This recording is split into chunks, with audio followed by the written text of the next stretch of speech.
What are you supposed to do when you see the Flash? Is the world divided unlike any other time in history, or is this age we live in simply a reflection of a global village growing so fast with a digital revolution transforming us? Our focus, in an age of anxiety, what promotes fear in us?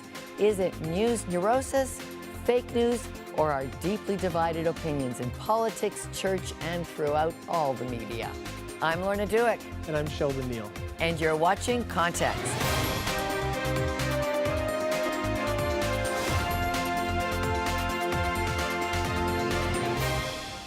Fake news stories outperformed real news stories on Facebook.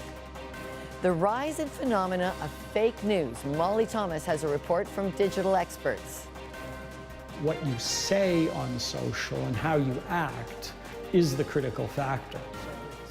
And Sheldon Neal is on location with digital media communication expert Boyd Neal on politics, democracy, and the World Wide Web. Jonathan Wellham and Jonathan Wilson are in our studio to talk about leadership and division in the world, from politics to religion, and the things we can do to help build a better public dialogue.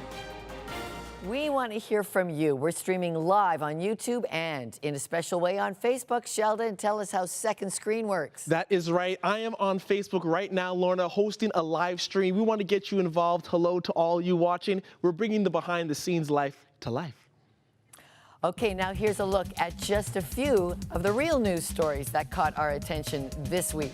In an unprecedented freedom of religion case, Canada's largest Christian university is heading to the Supreme Court.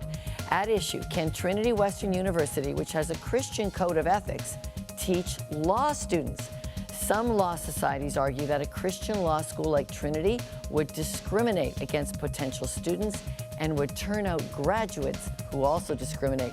Trinity Western disagrees and argues their freedom of religion allows them to participate in all of society, including training lawyers. The case is heading to the Supreme Court of Canada. The Prime Minister says Canadians have a problem with Islamophobia and anti-Semitism, and the issue needs to be discussed. Do we have a problem in this country with discrimination and hatred? Yes, we do. His comments made today follow an uproar across the country where protests broke out over Motion 103. M103 is a Liberal motion, which is not a law, but rather a motion to launch a parliamentary committee to study Islamophobia in Canada. Opponents deeply disagree with the motion, saying it denotes protecting and separating one religion above the others. The Liberal MP, Iqra Khalid, who introduced M03, has received thousands of death threats, sexist comments, and anti-Islamic remarks after introducing the motion to condemn and combat Islamophobia in Canada. And millions of women will take part today in International Women's Day events around the world. Canada's Prime Minister chose this occasion to announce $650 million in funding for women's sexual and reproductive rights around the world, all to be spent by 2020. The grant includes education and abortion services, family planning, and contraceptives. Those are just some of the stories happening this week. In just a moment, we'll go to our Molly Thomas with a report on the phenomena of fake news. But first, here's what people on the street had to say about that. No, I don't know who to trust. I'll just base it on friends and see what happens. I don't know. In fake news, why would you trust fake news? Well, you could always look into it. It's very easy to look into it. So if there's anything that I am doubtful of, it's very easy to just look it up.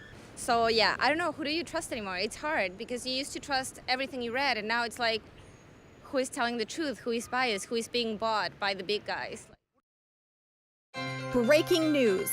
Donald Trump is getting kicked off Twitter. Wait a second. What made you believe that? The crisp headline? The shiny graphics? The confidence in my voice? For the record, President Donald Trump's Twitter account is alive and well these days. Take a look. This is proof. But, you know, I won't blame you. It's honestly really difficult sometimes to know what's true and false online these days. Very concerning, and all journalists, you know, in Canada certainly should be looking at this, is the degree to which our audiences are really struggling. Actually, they're not struggling. A degree to which audiences are kind of turning their backs on what the facts are. Did the spread of fake news on the web help elect Donald Trump? It's true. In the 3 months leading up to the U.S. election, BuzzFeed found that fake news stories outperformed real news stories on Facebook. And it's not just older people getting duped. A 2016 Stanford study said young people's critical thinking skills are, quote, bleak when it comes to consuming information on the internet. Think about the way we've traditionally fact-checked with a book, an encyclopedia, maybe even the archives. But now information is flowing at us 24/7, right into our social media feeds. So how do we weed out the noise? University of Toronto librarians say re-education is necessary. They are a student's front line when it comes to sources. Professors used to say you couldn't use the websites at all. Now they're saying, yes, you can use reliable, credible websites. And the students don't always know what that means. They've heard rules of thumb like don't use Wikipedia, but what's left, they're not always sure, and they don't know how to judge. And they get quite anxious about what is reliable, what is credible. So Heather and Eveline have developed a simple guide to spot those shams. First, double or triple source your information and watch for tricky domain names. I mean, we're looking at a site that says abcnews.com.co. No, so what they've done is they've tacked on this additional .co, and they're mimicking ABC News, which a lot of people know about. And when you go to the Contact Us page, they're showing a house that's in Topeka, Kansas. So I don't think ABC News is actually there. I do think they broadcast from New York City. Okay. So what if something, you know, comes up, maybe there are a couple sources that are actually saying, maybe reputable sources that are saying, this might be true, but you still are questioning it. So there are some really good websites out there that are fact-checking the news that's being put out there. A couple of them like factcheck.org or Snopes.com. It's been around for a long time. So I heard that Twitter was going to kick Donald Trump off of it. Right. So let's take a look. So it was fact-checked. Did Twitter delete Donald Trump's account over racism? This was posted 21 hours ago. Okay, more people wondering than just me. But some say the problem isn't the internet. It's simply bad journalism. Reliable media organizations try to serve two masters, the great god of ratings and the great god of civic value. And it's a trade-off. I mean, sometimes you will put something in a news website that is just plain visually interesting but not important. The challenge for all news organizations is how do you make what's interesting good, and how do you take something that's good and make it interesting? As mainstream media struggles to win back trust, online sites are tightening up their game. Google recently announced it would ban fake news sites from making money off their ads. And Facebook is asking its users to flag the phonies. All right, that was Context Molly Thomas. And now keeping an eye and an update on social media, Sheldon Neal. My dear friends, here's what's happening online and on social media. The hashtag fake news really trends on this. I want to throw to something you're seeing on your screen here. Someone standing in front of the New York Times a building. Honest journalism is dead. And again, that's somewhat of the question that's in contention at the center of all of this. Who do you trust? Who do you not trust? What should you do from what you read, what you watch? Let's keep it moving. This is created by the American Council on Science and Health, Real Clear Science. I want to say this is how people are trying to make sense of this on their own. Is media outlets, specifically science coverage, driven mostly by evidence? You've seen this user has tried to make their own graphic of where to really place people. Evidence-based reporting, mixed record, ideologically driven or poor reporting. Again, from the American Council on Science and Health and Real Clear Science. Really interesting. Again, people really struggling. I want to close with this. From Katrina, if I read the news, I get anxious about the world and our future, but if I don't, then I'm ignoring I'm ignorant to it all. So which is better? We're going to try and tackle that and again, so much more. That is your online and social media update for now. Stay with us. Also in the news, it is the season of Lent, and we'll speak with a social commentator who is giving up news for Lent. Is it better for the soul to learn less about the world around you?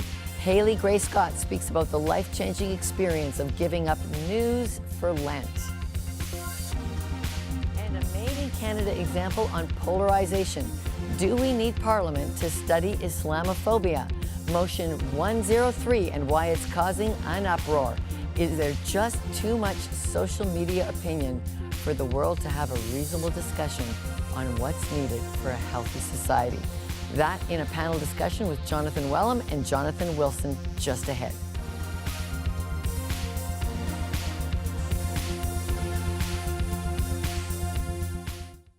PureFlix.com is now available in Canada. Sign up today for your free 1-month trial and begin streaming over 3,500 titles. It's from independent films to movies and short series. Kids shows. Sign up for a free month. Give it a good try. Watch your favorite content anywhere, anytime, like PureFlix original hit series Encounter. Enjoy the latest and best in faith and family entertainment. Available to you at the click of a button. Visit PureFlix.com and sign up for your free trial today. Brought to you by Crossroads. I'm Molly Thomas in southern Turkey, just 5 kilometers from the Syrian-Turkish border. Coming up on Context TV, how Syrians are coping 6 years into this crisis.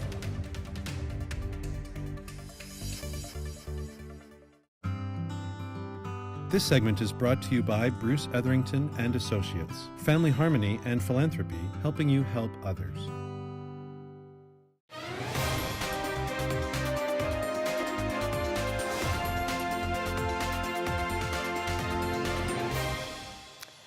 First, the power of the digital age on news cycle and our own well-being. Sheldon Neal spoke with Boyd Neal, a digital strategist, on that. Social media has an impact on individuals that can be very positive or very negative. Many people use social media as a means to define themselves to others. So they, especially Instagram, for example, I mean, why do people post selfies? It's because they're expressing themselves to others. They want to say, here's who I am. So, as I often say, people on things like Instagram don't show images of themselves when they first get out of bed, before they've combed their hair, brushed their teeth.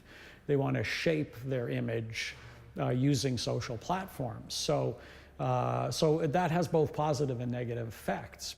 I'm curious to know, has the left always been at odds with the right? I know with the increased use of social and digital platforms, we're able to see that more clearly, but I'm curious to know what that looked like when it was just pamphlets and flyers. How has digital contributed to this perhaps division we see? I don't think the tensions have changed. I think we're more able to observe it happening. There are more opportunities for people, ordinary people, to express their political views in support or opposition of something. So it's been heightened as opposed to, there's always, people always tend towards the right or the left in their thinking. There's a book by Jonathan Haidt, a moral psychologist, called Why Are Good People Divided by Religion and Politics? And one of his arguments is people have a propensity to one side or the other. Right-wing people tend to be those who believe in the individual. Left-wing people tend to believe in society as being a valuable social force. And that's always existed. Now what's happened with social media is we have the opportunity to hear everybody talking about it. And that's different. What should concern us with the state of social and digital mainstream media? I mean, there's a whole bunch of issues. One of them is privacy issues, which people are more and more aware of, that the large social media companies like Facebook and Google, of course, have extraordinary amounts of data on us that we have no idea that they have. Many of us don't care because we sacrifice privacy for having the value of social media. Why is political journalism so crucial And how does digital and social space play a role into the future of that? Social media is a channel. It's a channel like mainstream journalism. So the effective use of social is important. You need to have an appropriate strategy as a politician to know how to use social media properly to build connection with people. But ultimately, what you say on social and how you act is the critical factor. Thank you so much for your time. Appreciate it. Okay, Sheldon, fascinating information from Boyd Neal. Tell me a little bit more about his view on politics and social media. Yes, thanks, Lorna. We spoke and he said that, the future of our political leaders belongs to those who can master social media, as we've seen Trump do. And have a vision for their country. And he noted to me off camera that, the problem with Canadian politicians is that they look at Twitter, Instagram as just simple tweets or a like page, instead of it being really a channel of communication. And to those men or women who can command both a proper vision for the country and have an education about the channel of communication being social media, to them the future looks very bright and very strong. I also want to point to, and I went and visited Toronto's Public Square to find out if people trust their political leaders. Let's take a look at that. Not at all. Well, Justin Trudeau, obviously, yeah, because he's doing something for the country. But not provincial? No, not provincial. Canadian, I would say mostly yes. Yeah, the level of trust is way higher than other countries, I would say. I trust my Prime Minister. They're human too. They make mistakes, or they're trying to do the best they can. Whether or not they do the right choices is the hard part to pick it out. Well, joining us now, two commentators to help us understand that kind of lack of trust in our leadership. Jonathan Wilson, Jonathan Weltham, thank you both for joining us. Okay, let's talk first of all, motion 103 in Canada. Jonathan Wilson, when you see a debate going on in Canada where a member of parliament gets thousands of attacks, verbal attacks, email attacks, death threats, racist, misogynist comments, thousands she's recorded. What do you think that says about Canadian discourse? What I think it shows is that the multicultural society that we've been trying to develop for the last number of decades, we have not actually paid attention to the things that would have built civil discourse in that society, that would have allowed for relationship and understanding to actually develop between very different kinds of worldview and perspective and so on. As a Christian, I look at how she's been treated, and I think, even though I don't agree with this motion, that it's an act of murder from a biblical perspective for someone to attack the integrity and the dignity of someone like this MP. Jonathan Weltham, how do you feel about motion M103 asking for a parliamentary debate, parliamentary committee to study Islamophobia in Canada? Do we need it? Is it the right thing? Well, I strongly oppose it, and let me make clear that it's horrible, it's deplorable death threats against anybody, and obviously disagrees very strongly with that. Having said that, in terms of the M103, no, I think it's an issue of free speech, and I think every Canadian should have the same rights, liberties, and freedoms, and there should not be any special protection for any particular group, any religion, and in this case, Islam.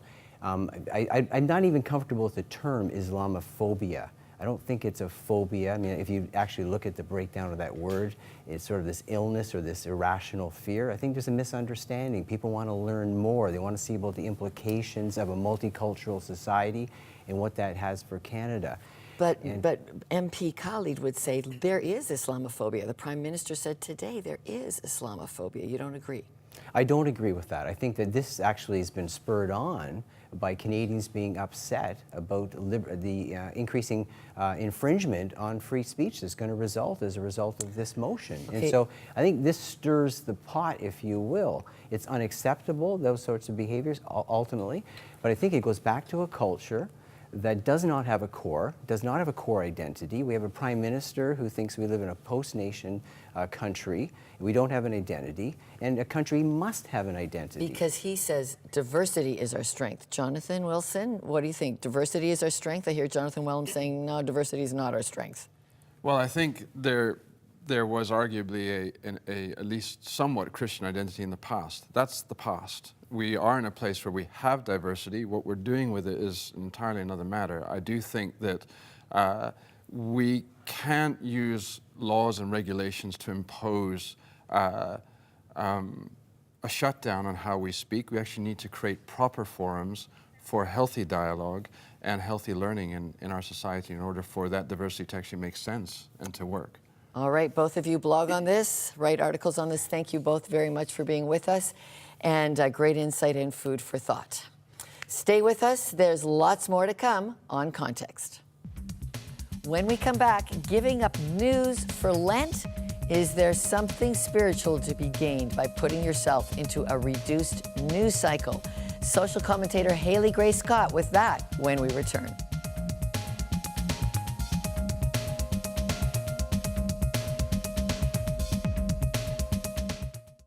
PureFlix.com is now available in Canada. Sign up today for your free 1-month trial and begin streaming over 3,500 titles. It's from independent films to movies and short series. Kids shows. Sign up for a free month. Give it a good try. Watch your favorite content anywhere, anytime, like PureFlix original hit series Encounter. Enjoy the latest and best in faith and family entertainment. Available to you at the click of a button. Visit PureFlix.com and sign up for your free trial today. Brought to you by Crossroads.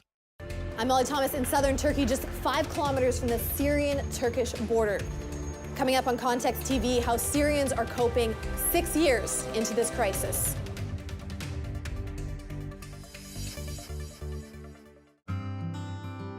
This segment is brought to you by Bruce Etherington and Associates, Family Harmony and Philanthropy, helping you help others.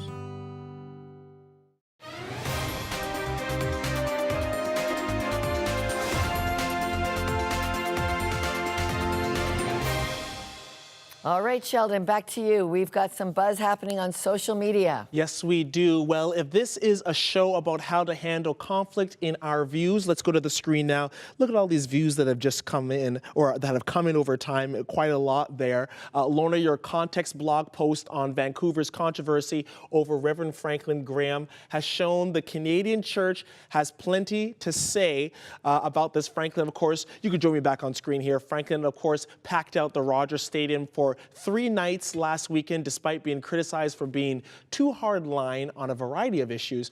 If you want to read more of Lorna's post on differing views in the church over the famous evangelist, please visit, or rather go to contextwithlorna.com. A lot of comments have come in. We would love to hear what you have to say about that too. But for now, friends, that is your online and social media update. Well, let's make it personal now on how a bickering news cycle can affect your soul. Social author Haley Gray Scott joins us on that. Haley, you have given up news for Lent. Why? Well, for the last year, I've been consumed by news. I have been, imbibing it. I get up in the morning. It's the first thing that I do. I check it in all day long. And it's, for the past year here in America, the news has been everything, things are happening every single day. And it's started to impact my spirituality. I started to look at creation rather than the creator. I started worrying about the things that were happening rather than the way that God might be able to handle it. And my daughter walks around with this bracelet that says, "Watch for God." And I realized, I'm not watching for God. I'm watching the news. And I just noticed the contention that's going on between all of my friends and family. And during the election season, I couldn't even talk to people to fellow Americans because the issues are so contentious. I ended up actually confiding in my friends in different countries. And so I thought that this Lent, I might be able to give up the news. Do you think opinion about politics is getting too loud within the followers of God? Absolutely. It's getting loud and it's getting contentious. And what effect does that have? What's happening? Is one message getting minimized over news and current events?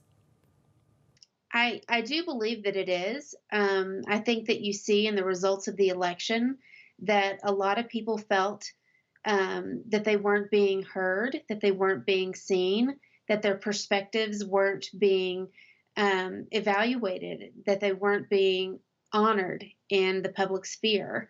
And so what you have is you have a group of people who are towards the left who tend to be louder, and then people towards the right who tend to be quieter. Okay, so it's maybe not realistic to expect people in any church setting to all hold the same opinions.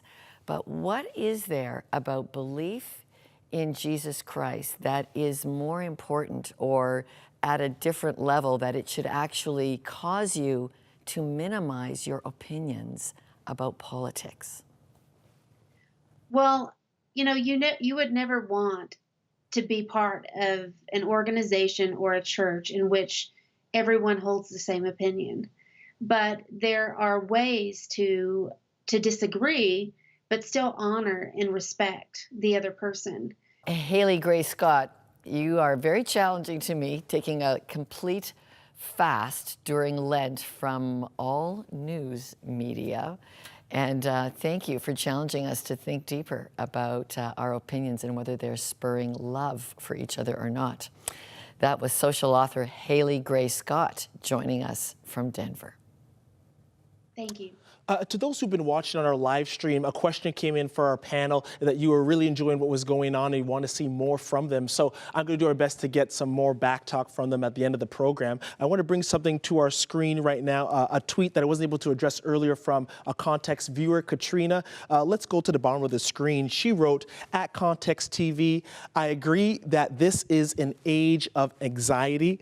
We can only trust in the ultimate leader, God, because the ones in this world will fail us. Very interesting comments there. I want you to keep those coming in. That Twitter handle again is at Context TV, or you can also connect with us on Facebook. That's Context with Lorna Dueck Context with Lorna Dueck rather. We want to hear from you. Again, we'll keep this conversation going on our live stream, and we can't wait to hear back from you. Thank you so much.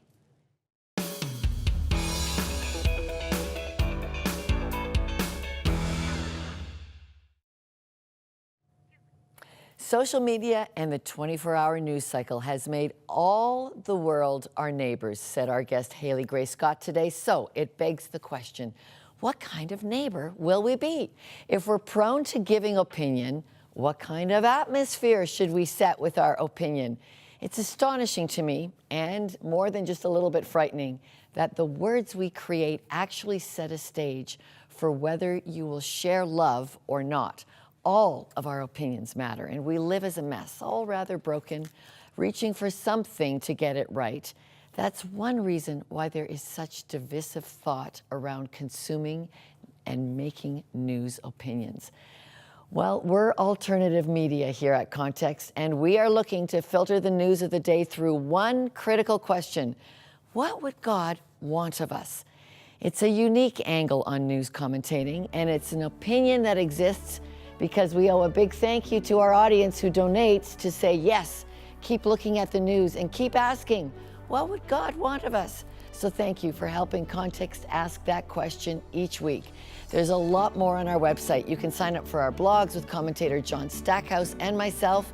You can weigh in with your opinions. Next week, Molly Thomas will take us to the front line of healing from Syria's 6-year war. You won't want to miss it. We've got a really important International Week next week.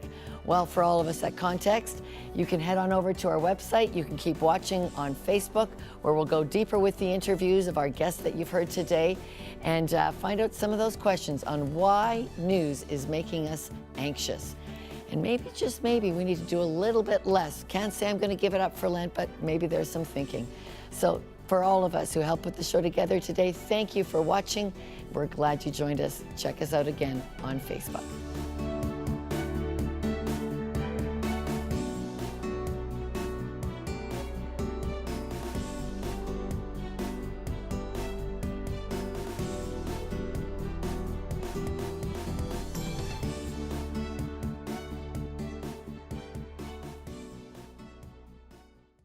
I'm Molly Thomas in southern Turkey, just 5 kilometers from the Syrian-Turkish border. Coming up on Context TV, how Syrians are coping 6 years into this crisis.